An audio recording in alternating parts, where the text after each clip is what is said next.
Hello everybody, welcome to my YouTube channel Knowledge with Nandini.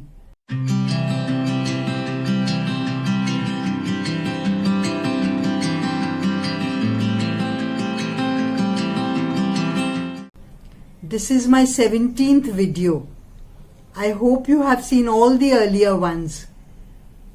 This one is about proper drying of instruments and other items before sterilization. It is made with the help of my colleague Gauri Bhatia, also from Mumbai, who is an expert in the field of CSSD. We should all be aware that prior to sterilization, it is critical to dry our instruments thoroughly. After washing, the instruments need to be dried, as water droplets left behind would interfere with or not allow proper sterilization process. This applies to all the common in-house sterilization processes that we know, those which are done in CSSD, like steam sterilization, ethylene oxide, hydrogen peroxide vapor, as well as dry heat sterilization. Drying of the equipment or items prevents further contamination of instruments, which takes place due to growth of microorganisms in wet or damp environments. Instruments are relatively dry when they are removed from mechanical washers, or what we call washer disinfector. However, they may need further drying when they are processed manually. Manually washed instruments would take longer to dry because they are totally wet after cleaning and rinsing. First of all, let us see what goes wrong if we introduce water into each sterilization process one by one. In the case of steam sterilizers, they will only remove the amount of moisture which they introduce into your instruments. That is, the steam which comes into the sterilizer condenses and becomes water, and this water is dried during the drying cycle of the autoclave. But they do not dry the water which is introduced by us. Hence, if we put our items wet into a sterilizer, there are good chances they will remain or come out wet. As a result, the packaging will also get wet. Wet packaging can wick bacteria and moisture from the human skin through the packaging and into the instruments. This will increase the risk of contaminating the instruments. Excess water will not be re-vaporized in the autoclave. Only exception here, and that is only in steam sterilization, is a few water droplets left in the lumen of articles which facilitate steam penetration. Narrow lumens which are long and which are steam sterilized can be left with some droplets, because this moisture will form steam within the item, thus sterilizing the interior of the lumen of the item. This moisture should not be tap water. It has to be RO or distilled water. In case the sterilizer manufacturer or device manufacturer mentions specifically in his IFU that this is not necessary, then you can avoid this. Please allow only a few drops of water, as water converts to over 27 times its volume of steam. Articles which are to be sterilized by low temperature sterilization methods have to be completely dry, as in many of these processes the moisture could react chemically and serve as a hindrance to the process by diluting the chemical sterilant, thus not allowing MIC or minimum inhibitory concentration to be achieved. Let us speak in low temperature sterilization first of ethylene oxide, also very commonly used. ethylene oxide gas reacts with the water molecule and the concentration of the gas is reduced because it converts to another substance. This substance also is poisonous, ethylene glycol, and it itself would harm patients and staff. Besides, the item not being properly sterilized because of less concentration of gas.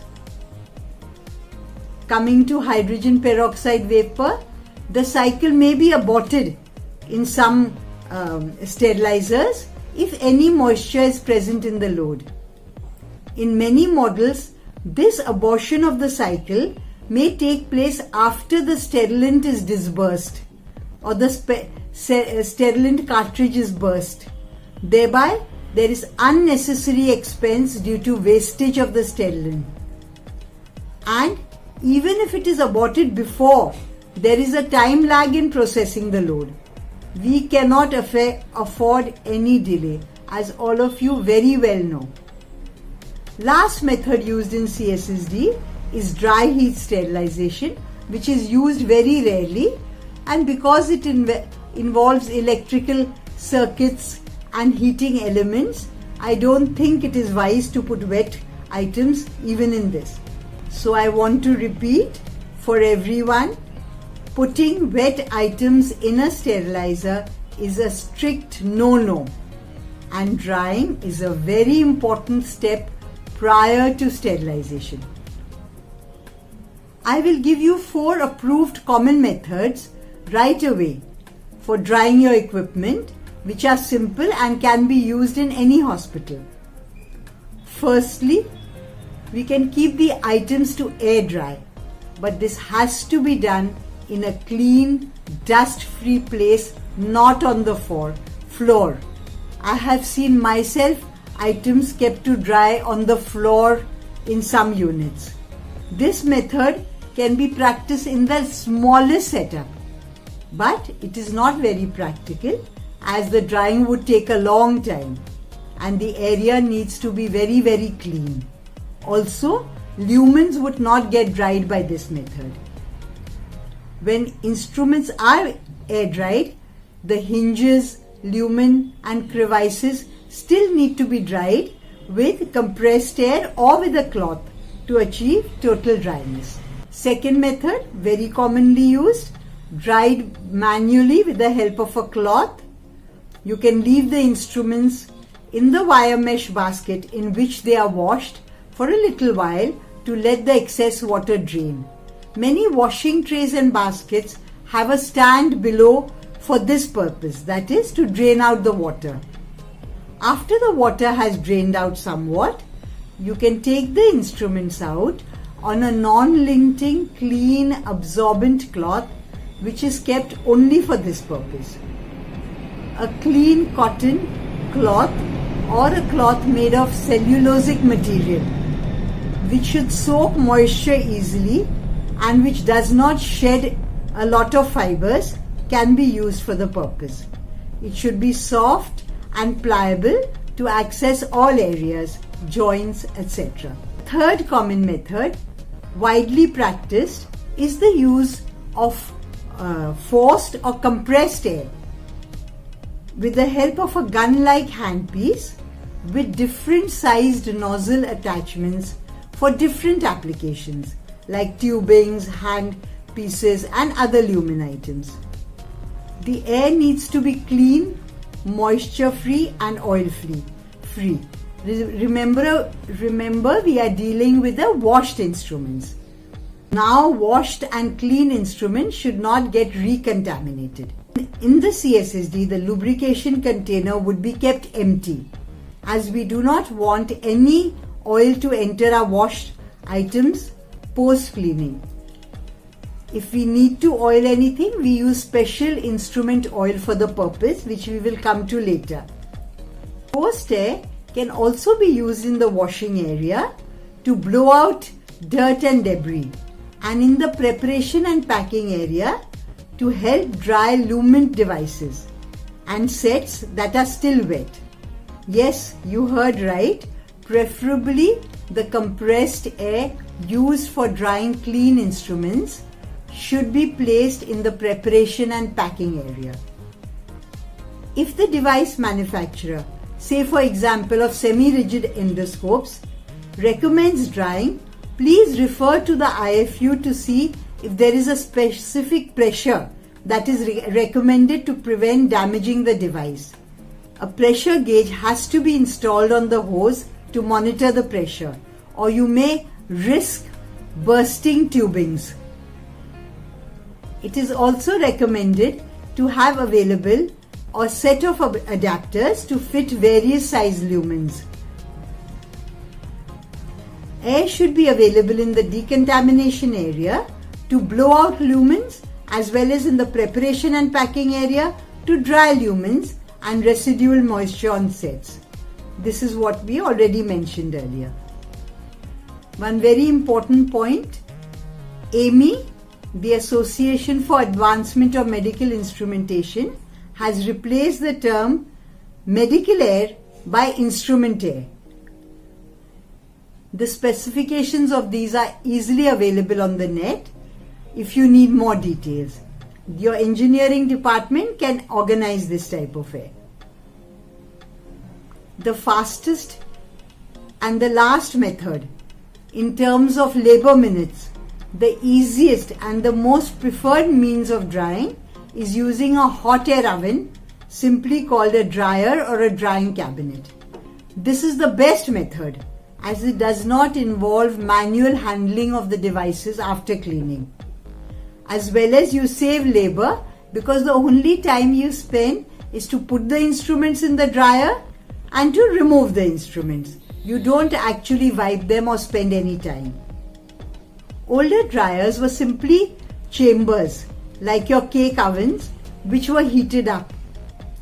Newer ones have many additional features. Two of the basic features which are additional are blowers and thermostats.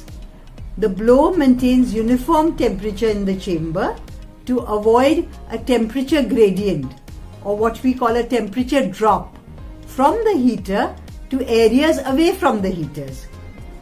The thermostat helps to cut off the heaters once the set temperature is attained.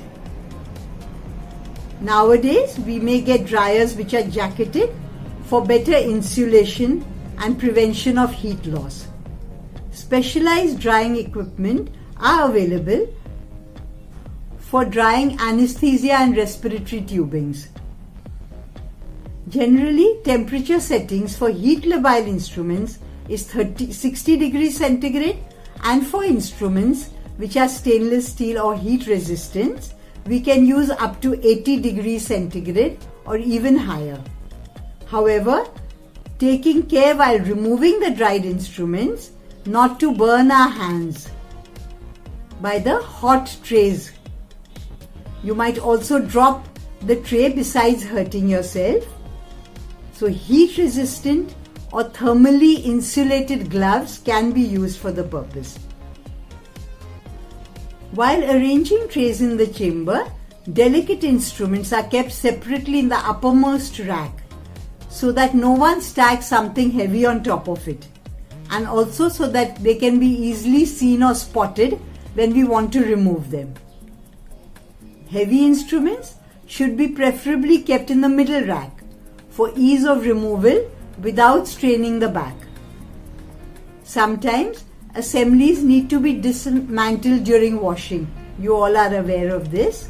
Thus, care should be taken to place them all together in a tray.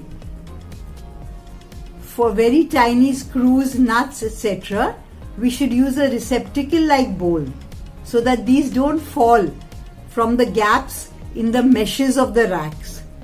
If after drying, watermarks are seen on the surface, then your water quality has to be checked and corrected.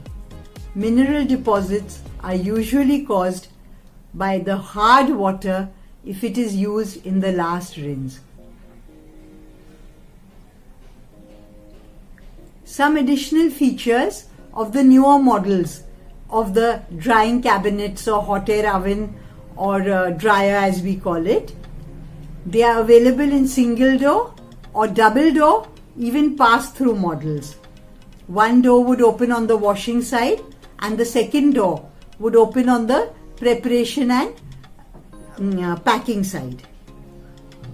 Some are equipped with glass doors for rapid visual inspection of dried items. The shelves may be of full width for only instruments and general items, or you can have half of the dryer used for the instruments, and you can have half the dryer for anesthesia items and other tubings. So accordingly, they can have shelves, they can have scope hangers, or they can have both. Endoscopes also are dried after manual cleaning to minimize the risk of compromising subsequent sterilization or high-level disinfection. In this case, connectors are required to connect the scopes to the dryer by the help of lumen ports. Preferably, dryer should be able to dry respiratory accessories, hollow tubes, breathing bags, as well as instruments and other devices. Also, many sizes are available. You can have tabletop models of floor standing, bigger versions. Automatic ones are available which have inbuilt drying programs. They could even have a microprocessor or PLC based temperature controller with an LED or LCD display. A control panel with program selection, a start button, a digital thermometer, a phase display and service errors are desirable. It should display the malfunctions if possible in the form of service codes for easy troubleshooting. Some of the models have HEPA filters fitted within which remove particles greater than 0.3 microns in size so that the incoming air or the intake air is safe and clean. The body should ideally be made of high quality AISI 304 or 316 stainless steel. AC stands for American Iron and Steel Institute, and 304 and 316 are qualities of steel which are recommended generally for drying cabinets.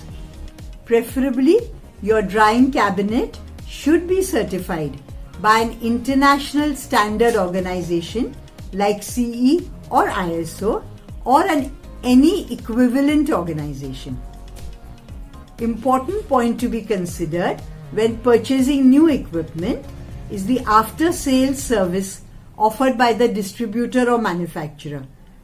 Also, keep in mind that the equipment needs regular maintenance for its optimum performance. So these are a few tips on drying of instruments. You never thought it was so important, did you? Next time, we'll be taking inspection and checking of instruments before preparation, assembly and packing. That's all for now. Thank you.